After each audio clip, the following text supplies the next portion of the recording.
Good news po itong pag-usapan natin ngayon para sa atin na mga nagmamahal kay Tatay Digong. Ang ICC nagpapatuloy ang kanilang Merisi Gaba Karma. The United States has imposed sanction on ICC President Judge Tomoko Akani and Senior Prosecutor Abulaye Seye, further escalating Washington's pressure on the Hague-based court. The sanctions effectively freeze any asset under U.S. jurisdiction and generally prohibit U.S. persons and companies from conducting transactions with them. Ang banta ng U.S. government is they will dismantle ICC brick by brick. Alam nyo, ang number one na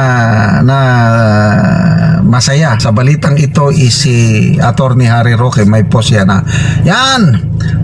malapit nang mabuwag. Good news mga kaibigan! Ngayong araw guys, nako, may panibagong utos ang Amerika. Ang panibagong utos ni President Donald Trump. Pinatawan ng panibagong sanction ang ICC. Mga kaibigan, nako, talagang tinuluyan na po sila guys. Pero this time, kasi yung mga nakarang araw, mga nakarang buwan, di ba, nabigyan na po ng sanction ang ICC. Ang sinanction po yung mga judges. At ganun din, si Karim Khan, tinanggal na rin. Pero this time, mga kaibigan, talagang magandang balita po ito, guys. Dahil ang president na po, ang presidente na po ng ICC, ang sinanction ng Amerika. Nako! Yari! At hindi lang yan, Hindi lang yan. Pati po ang mga senior trial lawyer. Sinanction na rin ng Amerika, mga kaibigan. Nako! Grabe po mga kaibigan, ang gandang balita naman talaga, Good news talaga ito para sa ating lahat, no? Mga nagmamahal po sa ating dating Pangulong Duterte, mga kaibigan, at siguradong matutuwa po kayo dito. Dahil tuloy-tuloy na po ang sanction ng Amerika. Kasi the last time, sinanction ang mga judges, di ba? Iyak sila, iyak. Dahil hindi sila kasi pag sinanction ka ng Amerika, limited na ang movement mo, limited ang mga transaction. Tandaan nyo guys, ang mga transaction ngayon more of a online, no? So pag sinanction ka ng Amerika, maaring pwede mo pang magamit yung mga transaction mo doon sa Netherlands, no, The Hague, pero international po hindi ka na pwedeng gumamit dahil pwede ka pong pwede talagang ma-hold, no, ang kanilang mga o kaya ma-revoke ang kanilang mga visa. So, very limited na po talaga ang kanilang galaw dito, mga kaibigan. So, ito ba yung sinasabi nilang Merisi Gaba? Na-karma po ang ICC, mga kaibigan. Tuloy-tuloy ang kanilang karma. Ayan magandang balita yan So, mga kaibigan, ano po mangyayari dito, guys? Dahil presidente na po mismo ng ICC. Ano ba pangalan ng presidente nila? Nakalimutan ko yung pangalan ng presidente nila. Si Tomoko. Sinanction po siya, mga kaibigan, ng Amerika, guys. Tandaan nyo, ang presidente po ng ICC ay isang Hapon. At alam naman natin, guys, na ang major contributor po ng ICC ay Hapon din. So, anong mangyayari, guys? Anong mangyayari na na-sanction na nga yung presidente ng ICC. Tapos gusto pa ni Trump, no? Gusto pa ni President Donald Trump na humiwalay na ang Japan sa ICC. Paano yan? Wala na nga silang presidente, wala pa silang major contributor. Tandaan nyo, Japan po is one of the major contributors po ng ICC, guys, in terms of financial support. Sila ang may pinakamalaking contribution dyan. Fudinet, Pilipinas, malaki din Pilipinas, malaki din. Tama po kayo. So, ano na po mangyayari dito? Dahil si Karim Khan, wala na. Tanggal na si Karim Khan, Chupi na siya, no? Syunggal na siya. Pati yung mga iba pang mga judges, medyo nahirapan na rin sila. Pero mga kaibigan, ito po ang pinakamatinding sanction ng Amerika. Bakit po, Fudinet? Dahil mga kaibigan, pati po ang kanilang mga senior trial lawyer na sanction na rin po. Tandaan nyo guys pag sinanction ang mga senior trial lawyer nila, katulad po yung lawyer ng sa mga paglilitis ng ating dating Pangulong Duterte, mahihirapan na po sila dyan. Sino pa po ang magiging lawyer dyan? Kung hindi na po sila makatransact sa kanilang mga financial obligation, dahil hindi na nila magagamit yan. Kasi nga, syempre, sinanction na sila ng Amerika eh. So ano na lang mangyayari sa kanilang mga senior lawyer na humahawak po sa mga kaso dyan sa loob ng ICC? Lalong-lalo na po ang ating dating Pangulong Duterte na under po ngayon ng ICC, guys, sa paglilitis. So, Fudinet, ano na? Magsasara na ba talaga ang ICC? Malamang sa malamang, ha? Hindi na po malayo yan, guys. Hindi na po imposible na malamang sa malamang, one of these days, magulat na lang tayo na magsha-shutdown na po ang ICC. Kasi kung sinanction lahat yan, ano pang magagawa nila? Although, hindi ko naman sinasabi na ang pag-sanction po ng Amerika, guys, ay buong ano na yan, buong mundo, hindi po. Amerika lang po ang nag-sanction sa kanila. Pero, ulitin ko malaking bagay po ang Amerika, guys, dahil po maraming transaction na nangyayari sa states. What if po? Ito po isang ano lang, no?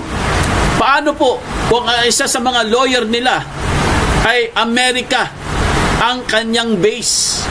Paano siya mabubuhay kung wala na siyang pera? Hindi na niya magamit ang kanyang mga international account dahil nakasanction na siya ng United States. Anong mangyayari? Ay di aatras siya. Ay di wala ng lawyer ng ICC. Mauubusan na sila ng mga senior lawyer. Kasi anong gagawin mo? Alam naman natin, guys, na compensated po sila niyan. Di ba? Bayad sila dyan eh. So kung ikaw ang isang senior trial lawyer ng isang ICC na isa sa mga pinakamalaking entity po na isang international lawyer at ikaw ay sinanction ng Amerika at wala ka na magawa, hindi mo na magamit ang inyong mga international account, ano pang gagawin mo? Di ba? Ano pang gagawin mo kung isa kang international lawyer? Siyempre, guys, mag-isip-isip ka na niyan. Malamang sa malamang, iiwan mo na ang ICC. Di ba? So, kung mangyari yan if mangyari yan, mga kaibigan, malamang sa malamang, tama po ang sinabi ng Amerika, guys. Brick by brick, brick by brick, we will shut down ICC. Matindi pong binitawang salita po ni Marco Rubio. At saka, siyempre mga kaibigan, nagsalita na rin po yung defense nila, no? Itong si Segret ba yun? Basta defense po ng Amerika, guys, na talagang unti-unti na po nilang hinihikayat ang iba pang mga bansa na humiwalay na sa ICC, mga kaibigan. Paano yan? Wala na nga silang financial support dahil nakasanction sila sa yung mga senior trial lawyer nila. Delikado pang mawala. At syempre, mga kaibigan, baka mawala na rin po itong presidente ng ICC na si Tomoko dahil isa po itong Hapon. Pag nawala na po ang presidente dyan sa ICC, syempre mag-i-elect na naman sila ng bagong presidente. Tandaan nyo Hapon po yun, guys, Hapon. Dahil Hapon po ang major contributor ng ICC. Nako! Ito po, magandang balita po ito sa lahat ng mga sumusuporta, lahat ng nagmamahal sa ating dating Pangulong Duterte. Fudinet, makakalaya na ba si Pangulong Duterte? Yes! Malapit na yan. Malapit na siyang makakalaya. Okay, ito po mga kaibigan, ipakita lang po natin dito. Ito pong headline ngayong araw. Buti pa si Florinda yun, mainit na yung lugar nila, guys. Swerte naman ni Florinda yun, wala silang ulan, walang baha. Ito po, ipakita mo natin mga kaibigan, itong napakagandang balita po. Nahatid po sa atin, guys, ng Amerika. Ayan po, basahin niyo po sa inyong screen. Ayan po mga kaibigan, ang ating good news ngayong araw. Para po sa inyong lahat ito, US, pinatawan ng sanctions ang ICC President. Nako! Kawawa naman, guys, ang ICC President. Anong nangyari? Anong nangyari dito, mga kaibigan? Bakit pati po presidente ng ICC, guys, ay tinuluyan na po ni President Donald Trump? Noong mga nakarang araw lang, mga judges lang Diba? Pero bakit ngayon, mga kaibigan? Pati po itong president ng ICC, guys, ay mukhang wala na po. Tinarget na po ng Amerika. Ito po ang bagong utos, ha? Bagong utos po ito ng Amerika, mga kaibigan. Panibagong sanction po ito, guys. Panibagong sanctions na inutos po ng Amerika. Kasi nung nakaraan, di ba, may mga na-sanctions na po, di ba? Alam nyo yan, ha? Alam nyo yan. May mga judges po na talagang tinamaan din sila, guys. At syempre, no, inamin naman nila na nahirapan din talaga sila dahil po hindi po nila magamit ang kanilang mga international transaction, mga international account. Talagang alam naman po natin, guys, ang panahon ngayon, puro po tayo ngayon online, di ba? Kasagaran ngayon ba? Kasagaran ba? Puro online banking, puro internet. Pag sinanction ka ng Amerika, mga kaibigan, talagang tatamaan ka talaga dyan. Lalong-lalo na po pag ikaw ay isang international lawyer. O ngayon, ha, hindi lang po ang ICC President ang sinanction ni President Donald Trump, pati po ang mga senior trial lawyer. Nako, grabe, guys, napakasakit. Pati po ang mga mga lawyer na ito, mga kaibigan, ay mga international trial lawyer po ito, guys. Hindi po ito basta-basta ng mga lawyer. Tapos, isa-sanction ng Amerika. Grabe po, guys. Ito, basahin natin, ha. Nagpatupad ang United States ng sanctions laban kay ICC President Tomoko Akane at senior trial lawyer at si Abdullahi Seye. Si Abdullahi Seye po, mga kaibigan, isa po ito sa mga senior trial lawyer po ng ICC, guys. Sa panibagong pag-escalate ng tensyon sa pagitan ng US at sa korte ng Dahig. Nako, mga kaibigan, pati pala itong si Abdullahi Seye, talagang tinamaan din siya ng sanksyon ng Amerika, guys. Nako, malamang sa malamang po, uuwi na po sa kanilang bayan ito. Malamang sa malamang, mga kaibigan, magpapaalam na po itong si Abdul. So, pinatawan ng United States ng sanctions si International Criminal Court ICC President Tomoko Akane kasama ang senior trial lawyer na si Abdullahi Seye sa panibagong hakbang ng Washington laban sa korte sa Dahig.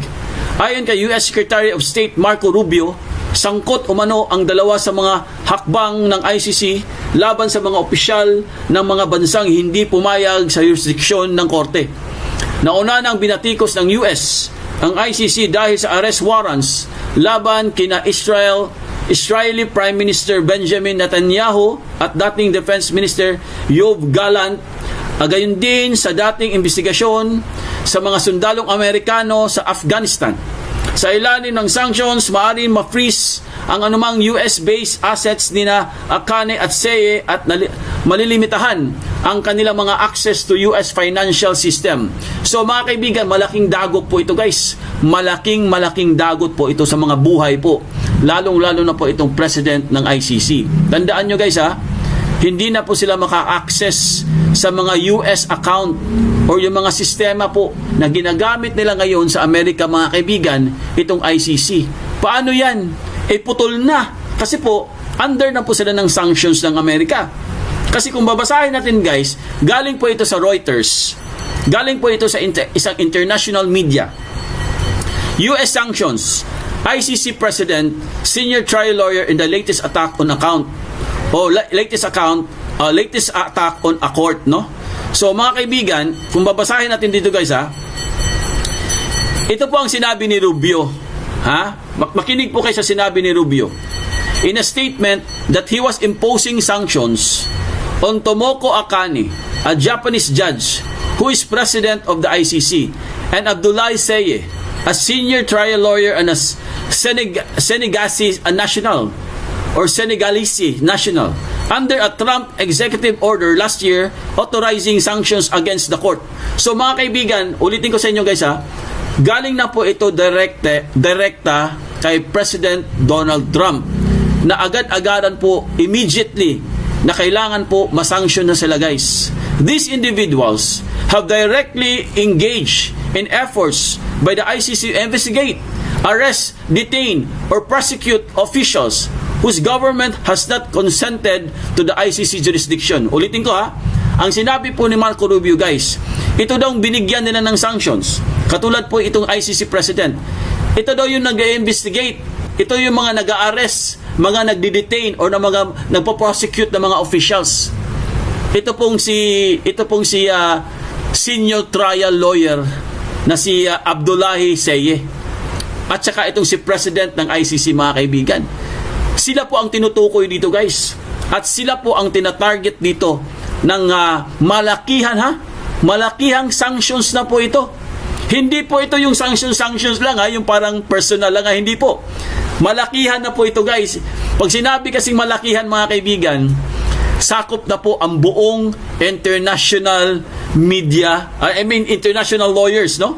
Sakop na po ito lahat, guys. Lahat po ng sangkot ng or lahat ng kasapi ng international lawyer po, mga kaibigan, patungkol po sa ICC, guys, ay tinamaan po sila dito kasi malakihan na eh. The ICC condemned the move, saying in a statement that the measures undermine the rule of law. When judicial actors are threatened for applying the law or threaten applying the law, it is the international legal order itself that is placed at risk. Sabi po ng ICC, mga kaibigan. Yan po ang kanilang sagot, guys. Kinontra kaagad nila ang sanctions ng Amerika. Sabi naman ni Seye, sabi naman ng isang senior trial lawyer on the prosecution team that sought an arrest warrant of Israel Prime Minister Benjamin Netanyahu and has been nominated for election of the ICC judge. So, mga kaibigan, ulitin ko, guys, ito palang tinanggal, mga kaibigan, na isang senior trial lawyer, guys, nominated pala siya para magiging ICC judge. Ayun! Nominated pala siya, guys, itong si ano pa pangalan nito? Si Seye, no? Nominated pala siya para magiging ICC judge. Paano yan? Sinanction siya, hindi na siya magiging ICC judge. Napakamalas naman talaga. So, ito the US effort has put in an odds with allies in Europe. Okay? So, ano pong ibig sabihin nito, guys? Dahil hinihikayat na po at nagbigay na po ng effort ang Amerika, guys, para po utusan or mag-request ang Amerika sa mga international kasapi po sa International Criminal Court, lalo na po ang Europe. Dahil ang Africa po, mga kaibigan, ang dami na po mga state na kumalas. Noong nakaraang araw lang di ba, may panibago na namang kumalas, no? Ngayon sa Europe naman, mga kaibigan, ang panawagan po ng Amerika, guys, nagbigay sila ng effort na umalis na kayo dyan sa ICC. Ito po ang sabi ng Dutch Foreign Minister. Sabi po ng Dutch Foreign Minister na si Tom Berendsen said on an X that Netherlands, which hosts the court, disapproved of the latest US sanctions, and he had invited Akani to discuss our continued support. International courts and tribunals must be able to freely carry out our mandates. Yan po ang sinabi ng foreign minister po ng Dutch, mga kaibigan. So, suportado nila, guys, ang ICC. Pero, hindi nila kaya ang ICC, hindi kaya ng ICC, guys, ang ginawa ng sanctions ng Amerika. Dahil wala pong jurisdiction ng Dutch sa Amerika. Grabe po, mga kaibigan. Ito, basahin natin, Top ICC Judge Akani warned. Okay? Ulitin ko, Top ICC Judge Akani warned in December that the US sanctions would rapidly undermine the court's operations in all situations and cases and jeopardize its very existence. The US imposed targeted sanctions last year on several ICC officials, including prosecutors and judges, citing the ICC's arrest warrants for Netanyahu and former Israeli Defense Minister Gallant, as well as the past probe into the US troops in Afghanistan. So, ito po ang kanilang pinataw sa ICC ng mga itong president po ng ICC, guys, at itong mga senior trial lawyer. The sanctions freezes, okay, any US assets the individuals may have and essentially cut them off from the US. So pinutol na, guys. Totally pinutol na po ng Amerika lahat ng kanilang mga transactions. For example, financial system, putol na. And which almost all internationally operating banks have close ties. Lahat daw ng mga internationally operating banks, mga bangko, wala na. Pinutol na po ng Amerika, mga kaibigan, with regard po sa sanction ng ICC doon po sa mga lawyer. pati po itong sa president ng ICC. So wala na guys. Wala na silang magawa dito kasi pinutol na po ng Amerika eh. Kasi sabi ko nga sa inyo, ang ginagamit nila ngayon international kasi yan eh. So kumbaga parang buong mundo yan eh. Yung mga account na yan. Kaya saan ka magpunta, punta ka dito, punta ka ng Japan, punta ka ng Amerika, punta ka ng Australia, Canada. Connected lahat yan. Ngayon, pag binigyan ng sanction ng Amerika yan, wala na po. Mapuputol yan guys. Hindi na po i-honor yan. So, the U.S. Treasury Department also issued a general license on Tuesday authorizing the wind down of transactions involving Akane and Seye through September 17. So mga kaibigan, talagang diniin talaga sila guys ng Amerika. Tinarget talaga ng Amerika mga kaibigan ang president po ng ICC. Lalong-lalo na po itong senior trial po ng ICC guys. Kasi bakit po nila tinarget pati yung senior trial? Kasi malulumpo sila dyan eh. Hindi na po sila makakagalaw dyan. Paano pa po ang mga susunod pa ng mga trial?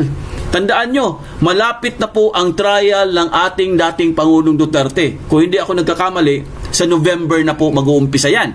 Ngayon, Foodinet, ano na po mangyayari sa trial ni Pangulong Duterte? Ewan ko lang, pero mahihirapan sila dyan. Malamang sa malamang po, mag-iisip sila ng panibagong paraan or panibagong strategy para matuloy po ang trial ng ating dating Pangulong Duterte. Pero guys, ito lang po ano lang po ito analysis lang po ito guys. Opinion lang po ito ng Foodinet. If ever po na talagang matuluyan na pong malumpo at hindi na maagalaw ang mga tauhan ng ICC guys, especially po itong president nila, malamang sa malamang po ititigil na lahat ng mga activity sa loob ng ICC guys. Malamang sa malamang So, yan na po ang sinasabi natin guys. Maaring makakabalik na po sa Pilipinas ang ating dating Pangulong Duterte.